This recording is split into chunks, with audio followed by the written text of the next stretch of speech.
I'm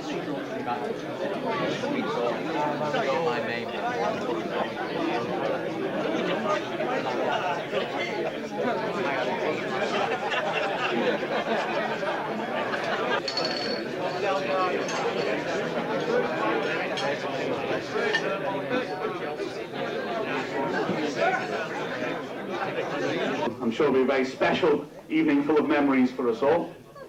And before we begin, I'd just like to introduce to you those people who have been inducted into the Hall of Fame. And as I said, if you could maybe give a little wave to the person who's on your table, if they don't look like they know where they're going, that would be great.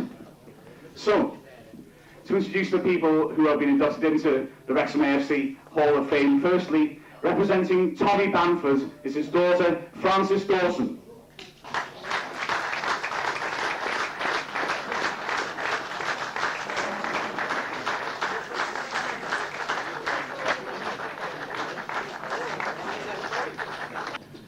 Representing Cliff Lloyd is his son, Jeff Lloyd.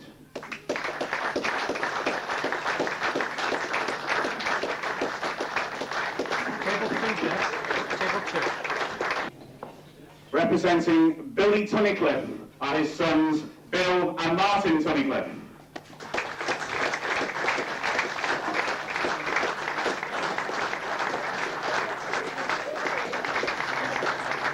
Table 7, man. Ali McGowan.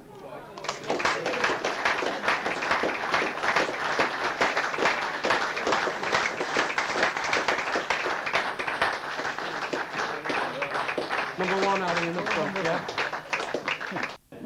He's come all the way from Hartlepool, Alan Fox.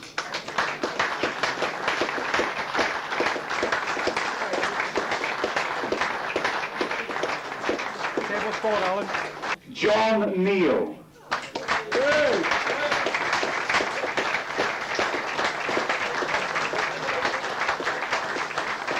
Table 9, John. Mark, 9. Gareth Davis.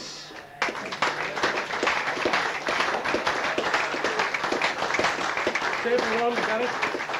Right in front. Representing Eddie May, his son, Paul May. Mind your head, Paul. Table 1, Paul. Bryce Griffiths.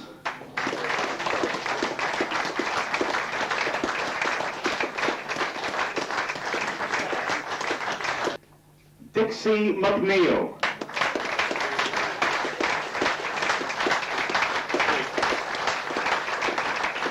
Is that what you like? Davis.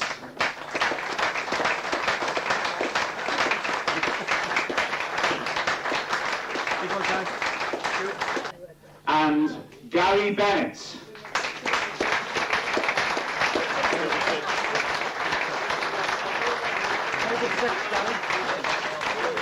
a very special evening in which we'll be able to enjoy a few memories from the past.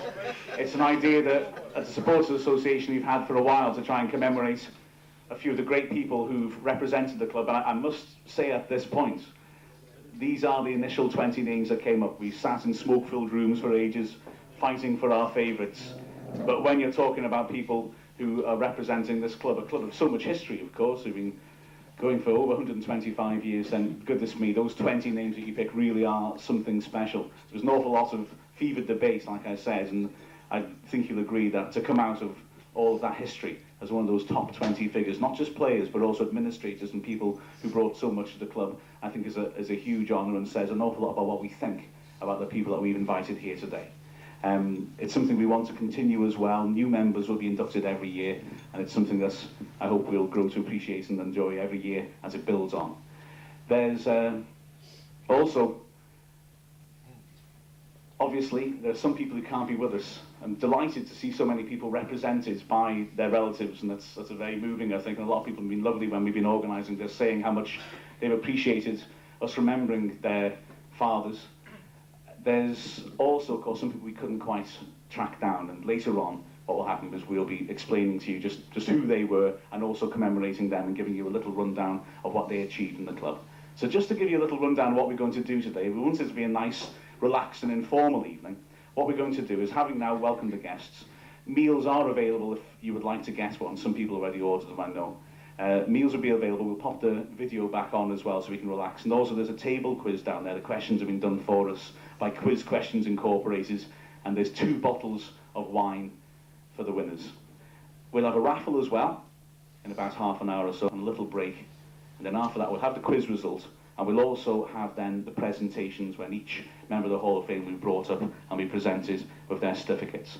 So we'll get on with ordering the meals now, and I hope you all have a very pleasant and relaxed evening. Thanks very much.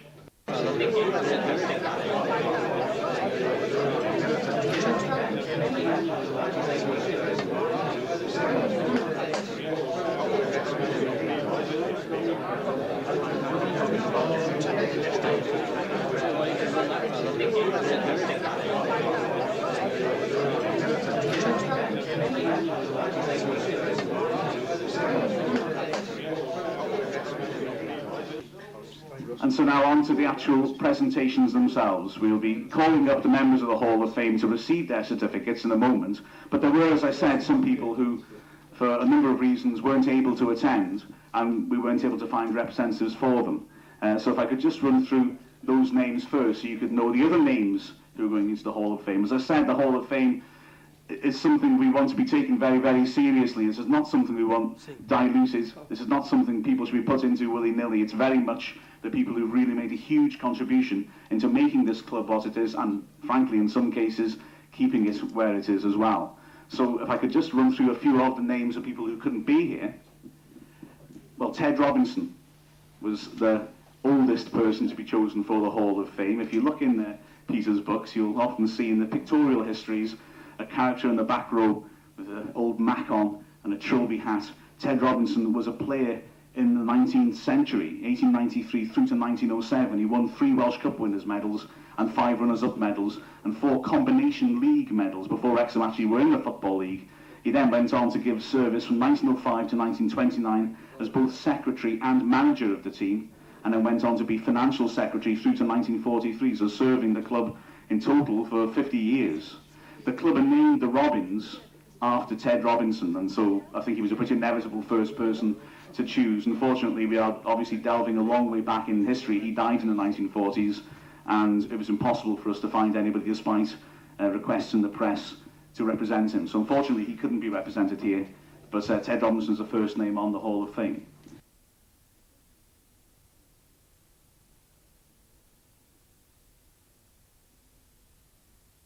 The second name on the Hall of Fame was Horace Blue, who played for the club between 1897 and 1911, so 14 years of service, a very well-known character around the town, and all the residents of the town still recall him very well because he was a prominent figure in the town after his association with the club.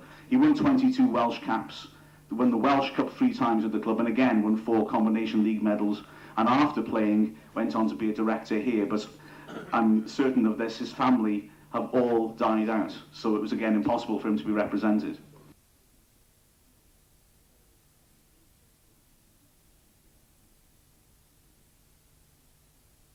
A third person we couldn't find at all, again, despite appeals in the papers. It's quite hard to track down a Jones in Wrexham sometimes, you know.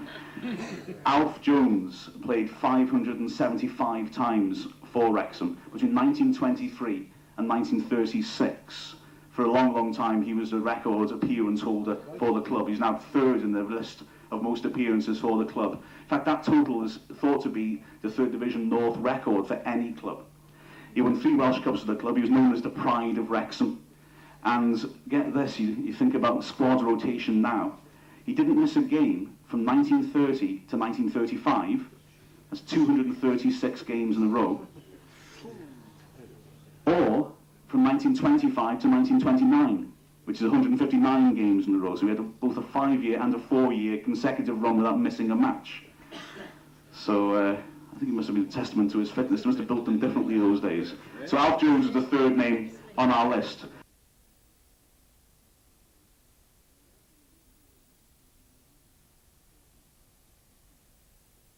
There are also 4 people who we invited along and unfortunately weren't able to attend. Griffiths, unfortunately, he has passed on his apologies to us all, and of course the figures speak for themselves. 721 appearances for the club. That's more than 100 more than the next player on the appearances list. 141 goals. It's the second most goals anyone's ever scored for Wrexham.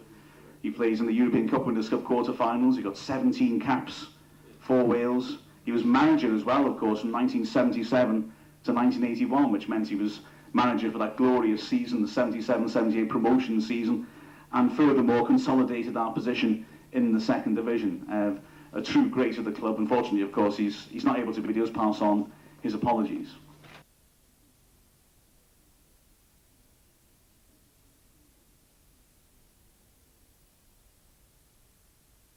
Also, Albert Kinsey. Albert Kinsey is currently living in Australia.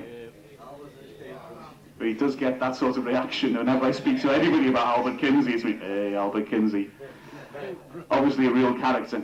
He's not able to attend simply because you're on the other side of the world. Quite disappointing that, isn't it? And he wasn't able to rustle up someone to attend on his behalf. He's got the 7th most number of goals in the club's history. And I think he's remembered most fondly for the 1970 promotion campaign. He was top scorer in the league, top scorer in the country, in fact. But crucially, in the big run-in, when Wrexham really hit form at the end of the season and got themselves promoted, he got 12 goals in the last 16 games of that season. And in the next season, when Wrexham again were consolidating themselves at a higher level, he got 17 goals in 32 matches. Got the winning goal in the Welsh Cup final in 1972, scored the club's first goal in Europe. So obviously a very worthy member as well to add to the Hall of Fame.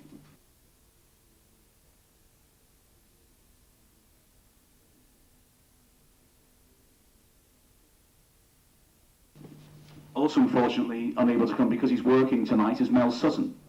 Now, Mel Sutton, 455 appearances for the club. He was a record signing when he came to us in 1972 and stayed as a player until 1981. He featured in both the FA Cup runs to the quarter-finals in the 70s.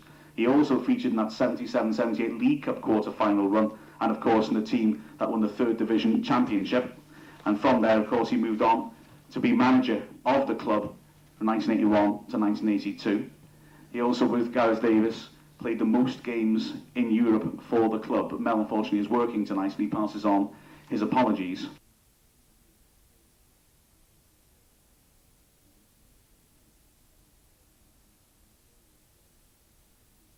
And another person who passes on his apologies, and I can assure you is very disappointed he couldn't be here tonight, because he really was excited about the prospect, is Joey Jones.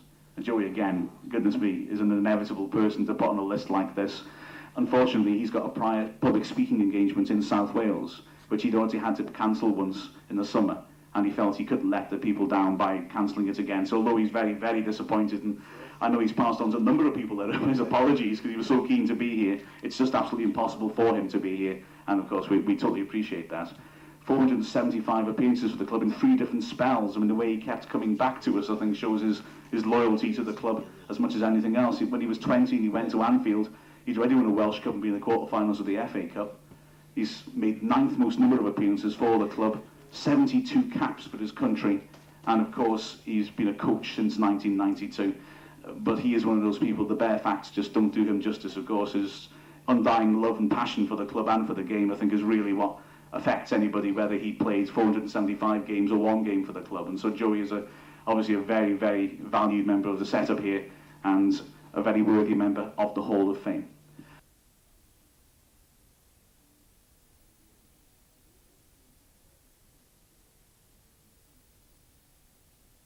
So those are the people who unfortunately couldn't be here tonight and couldn't send representatives. We do appreciate them, of course, and value them as well. If you give them a round of applause.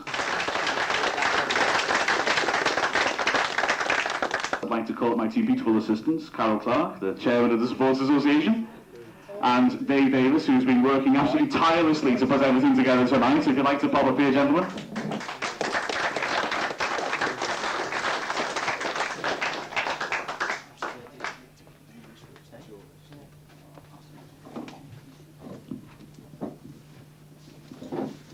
So the first person present here to be inducted into the Hall of Fame, again, somebody who made an incredible contribution to the club, and somebody who really, well, you look at it statistically, he dominates every goal-scoring record there is at this club. Tommy Bamford's played, listen to this, 245 games for the club and scored 207 goals. I've made a few notes about statistics, and here's somebody that I've had to edit quite heavily because the list of goal-scoring achievements just goes on and on and on. It's quite remarkable. He played from 1928 to 1935. He was the top scorer in each of the 5 full seasons he played for the club. And in 1933-34, he scored 50 goals in one season, which is the most anybody's ever scored for the club. In that total, 15 hat-tricks. He set a club record both for the most consecutive games scored, hang on, I said that right, most games scored in consecutively, beg your pardon, in all fixtures, which is 11. Oh, Andy Morel will beat that next month, probably. I'm joking. And also, he scored in 9 consecutive league games, which is not only a club record, but was a league record, until it was equalled by Kevin Russell, and then last year by Jermaine Defoe at Bournemouth. He was the fastest Wrexham player to 100 goals. He scored the most goals in the Welsh Cup for any Wrexham player. The list goes on and on and on. The Tommy Bamford's achievements for this club really are quite legendary, and the figures speak for themselves. And so we're delighted on his behalf to have his daughter, Frances Dawson, to come and receive the certificate, if you'd like to come up and receive it.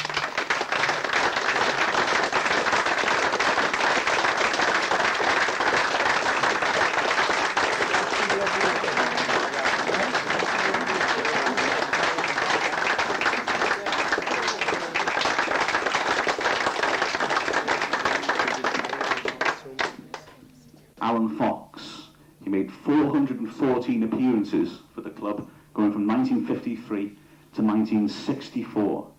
He took part in the side that got promoted in 1962. He won 3 Welsh Cup winners' medals with the club as well. He was capped at Welsh under-23 level, and also was close to getting into the Welsh squad, which got into the 1958 World Cup finals. His figures, again, show incredible loyalty to the club and incredible durability as well, and resilience. He's made the 11th most appearances for the club in the club's history, and he didn't miss a game from 1959 to 1963, which is 198 consecutive matches.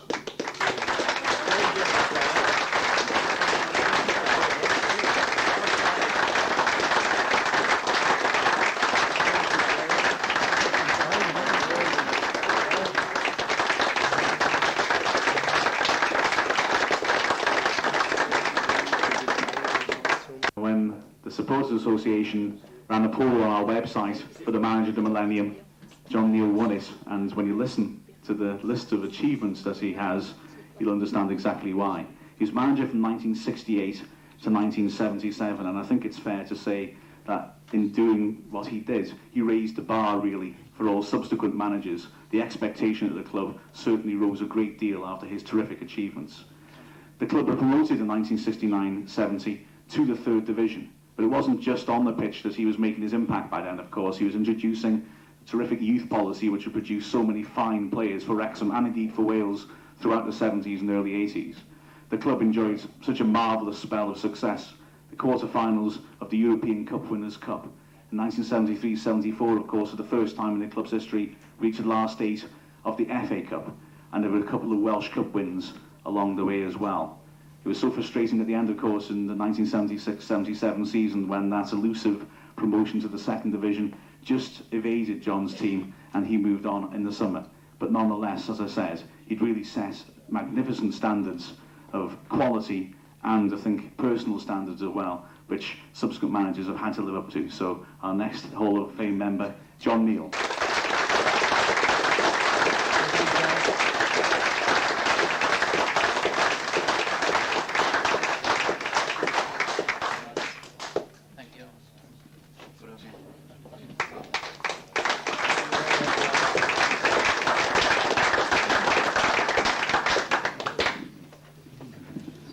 Bennett's goal-scoring achievements, again, were legendary, but like Joey Jones, it was more than just the statistics which counted with him, it was also the style of the man.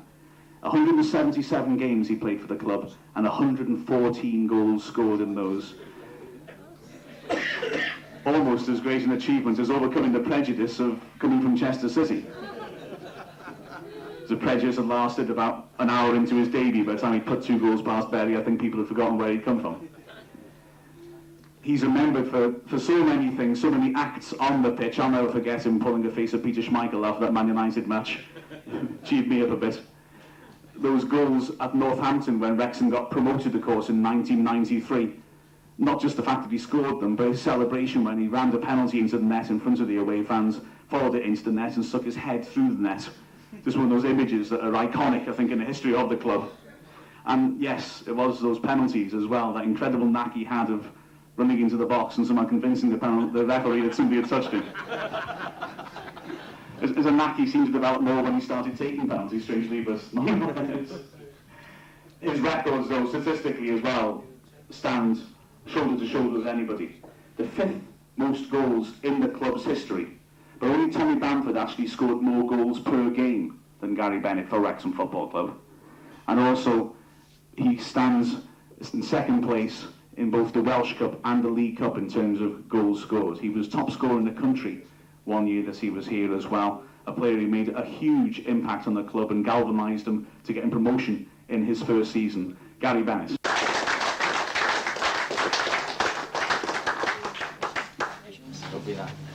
I don't have to kiss you, do I? No.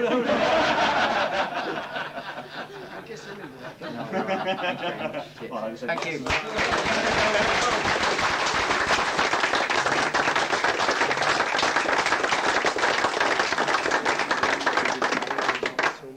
Cliff Lloyd, as a player, although his career, to be fair, did last quite a long time, started in 1938 and played in a number of the wartime matches. As a player, his record does not stand out particularly, 12 games and 2 goals.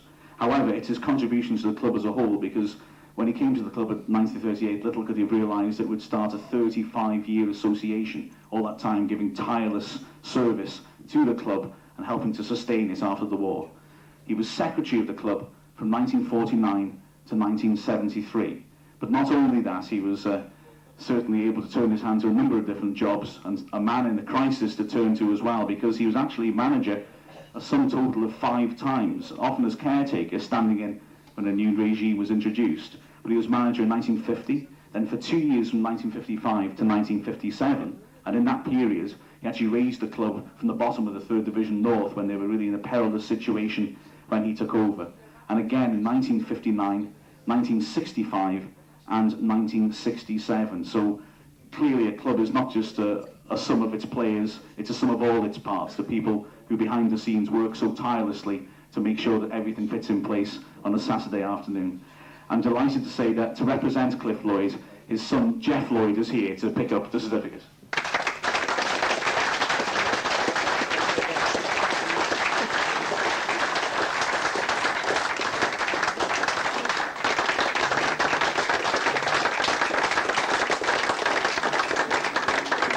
Lively informed that the next person signed for this club 25 years ago this week.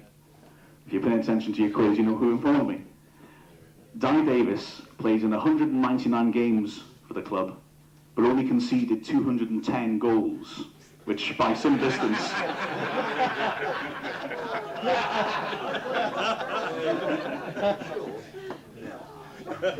None of it was down to his defenders. It was, by some distance, that's the least goals conceded per game by a goalkeeper in the club's history. He won, of course, 52 Welsh caps, and when he was bought by Arvin Griffiths for just £8,000, it was seen by many as a catalyst for Wrexham's promotion season, that incredible season, of course, of 1977-78. He won, of course, the 3rd Division Championship winners' medal. He got to the League Cup quarter-finals, of course, with the team in that year and played Liverpool here. He helped the club through to the FA Cup quarter-finals, but actually missed the quarter-final game itself. He kept 63 clean sheets in his entire time here. Only 2 goalkeepers have actually achieved more in the whole club's history, Brian Lloyd and Andy Marriott, but they played substantially more games than Di. He also won 2 Welsh Cup winners' medals, one of which was in the mid-80s when he returned back as a favourite of the club, helping out in crisis, and again helped us to claim another trophy. He's a true influence on the pitch, not just of his ability, but also with his organisation, and a key figure in Wrexham really kicking on to the greatest era in its history. Gareth Davis.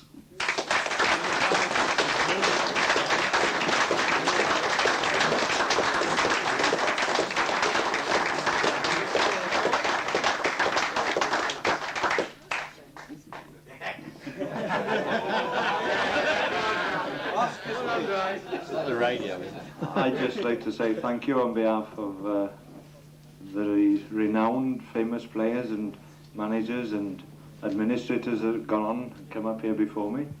And just to say thank you on behalf of some of the ones who are going to follow. And to say thank you to you, because you helped to pay our wages. We just did our best and enjoyed playing football. And it's lovely that you can actually share in some of the memories that we had. And without you deciding to do this, we wouldn't be here tonight. And I'm glad that you, as supporters, can actually join in with some of the fun that we had. Thank you very much.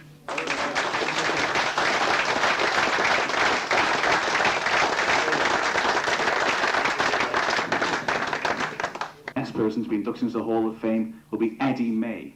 401 appearances for the club between 1968 and 1976.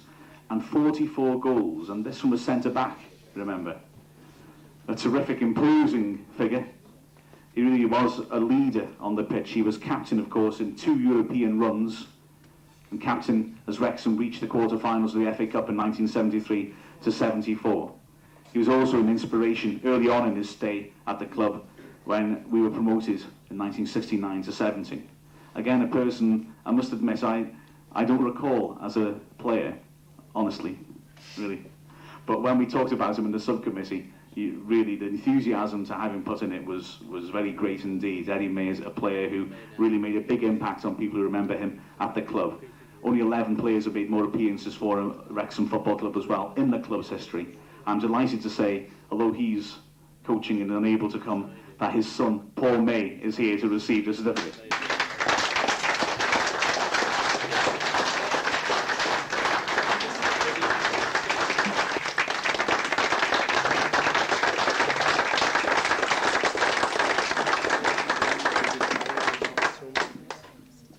Griffiths has given years upon years of service to the club and can recall coming back to actually help lay foundations on the Kop as well in his early days as a supporter here.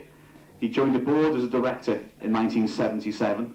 He became chairman in 1984, and the changes in the club since then, of course, are enormous. The mid-80s, as we all know, were a time of peril for the club when, quite frankly, we could easily have lost it. Price's tireless work behind the scenes made sure that that just didn't happen. And we survived those dark days. A youth policy was established as he put faith in managers to enable them to plan for the future. And if you look around the grounds now, it was nice to speak to people who haven't been here for a while and hear just how much it's changed. The ground is a testament to him, of course. The Price Griffiths stand will always be a tribute to his efforts.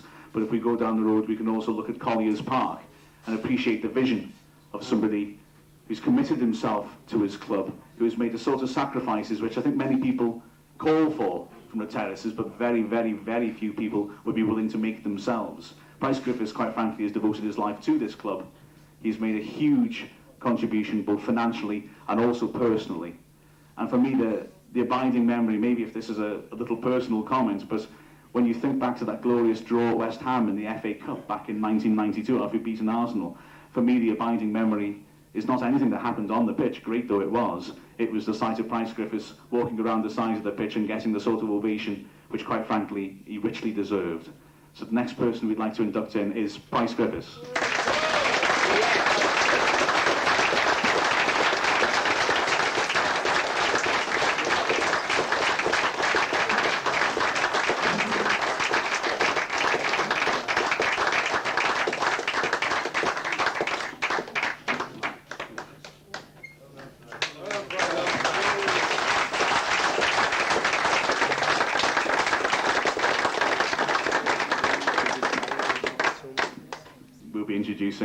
Will be Billy Tunnicliffe.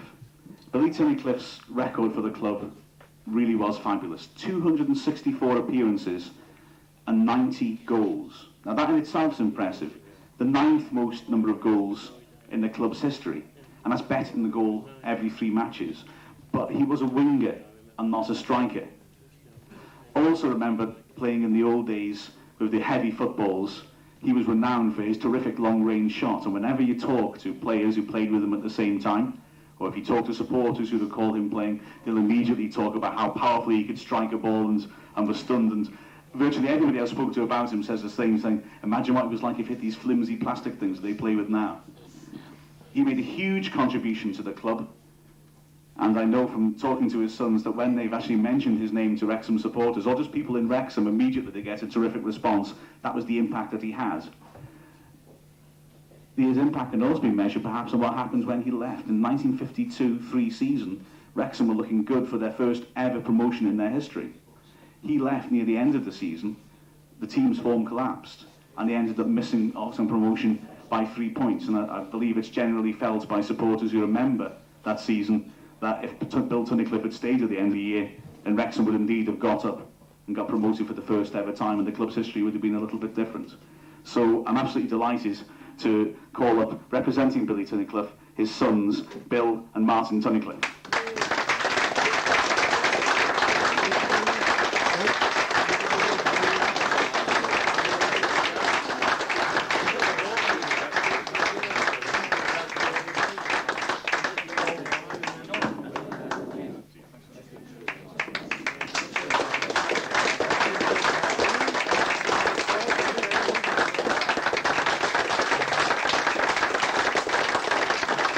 Another inevitable name that had to be on this list, of course, is Dixie McDonald.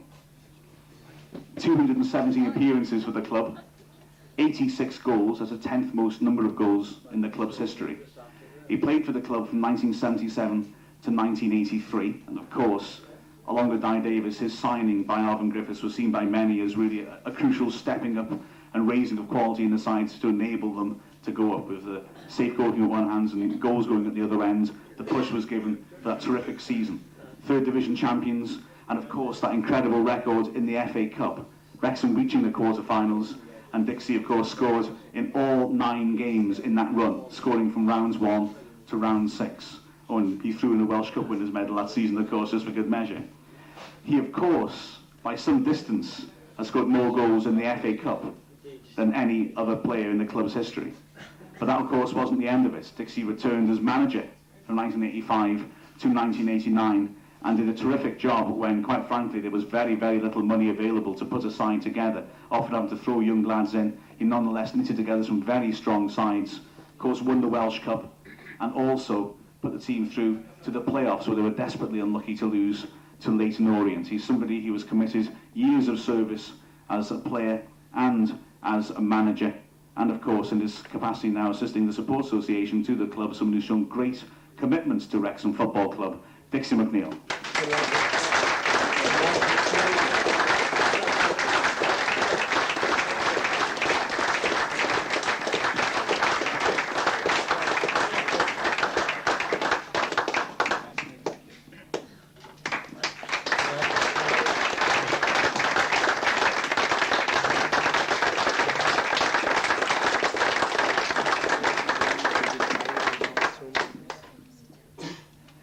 The next person to be added to the Hall of Fame is George Showell, who I know will be a very popular choice, a man who impressed everybody who ever came across him here at the club with his quiet dignity.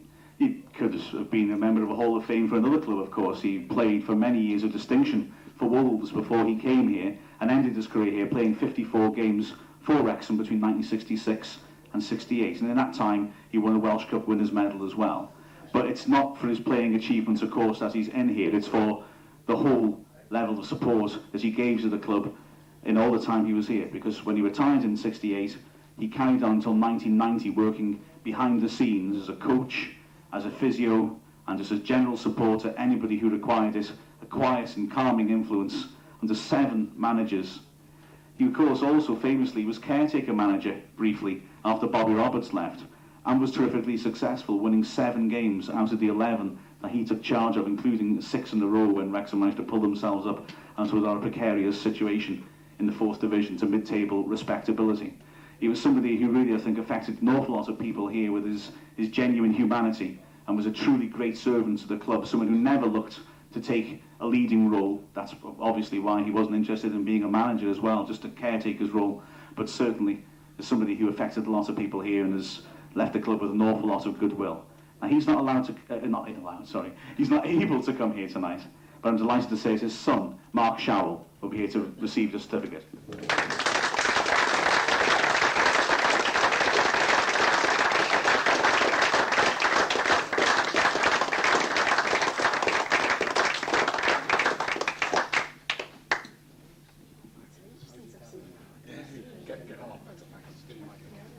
Thank you.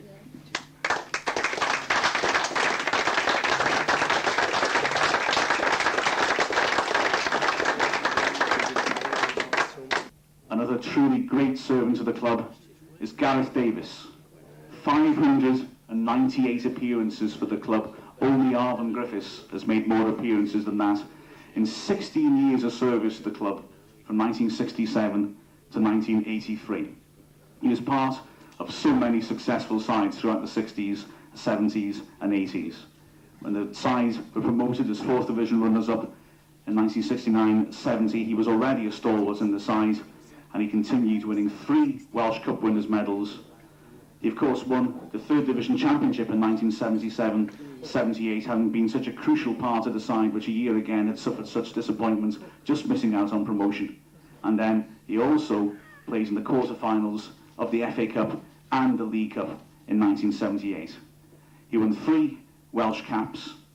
He played a joint number of European games for Wrexham alongside Mel Sutton, and his calming influence at the back, who belied a true quality central defender, Gareth Davis.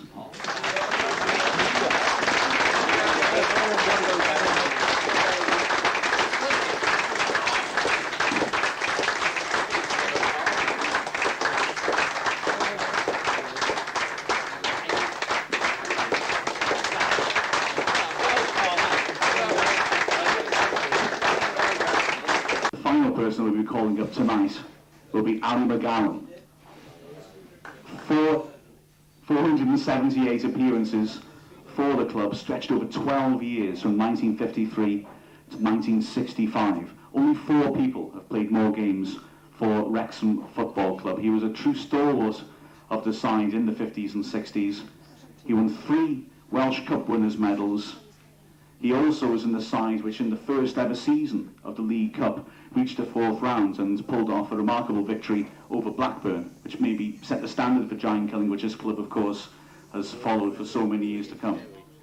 He also played in the famous FA Cup match against the Busby Babes here in the 50s, and also in an unfortunate cup defeat here against Liverpool. A man who really distinguished himself throughout his career here, and also after he finished playing was a great servant off the pitch, working on the ground, working with the players, and also, I believe, having his hands kept full of trying to stop Joey Jones and Mickey Thomas from climbing up and down the floodlights.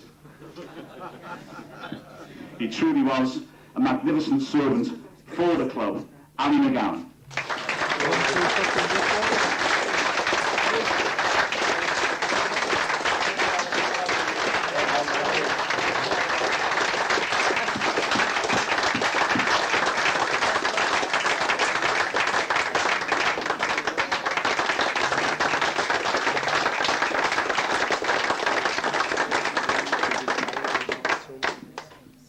Well, I hope that in honouring our Hall of Fame inductees tonight, we've conveyed to you our heartfelt appreciation of everything they've done for this club. Wrexham Football Club, I'm sure, is as important to all of you as it is to ourselves. It really is a big part of our lives, and it's people like this who give us memories that we can appreciate and who make it exactly what it is, and help us to maybe get through the bad times, knowing that there's going to be more good times around the corner. We do appreciate the contributions of everybody in the Hall of Fame for making Wrexham Football Club what it is.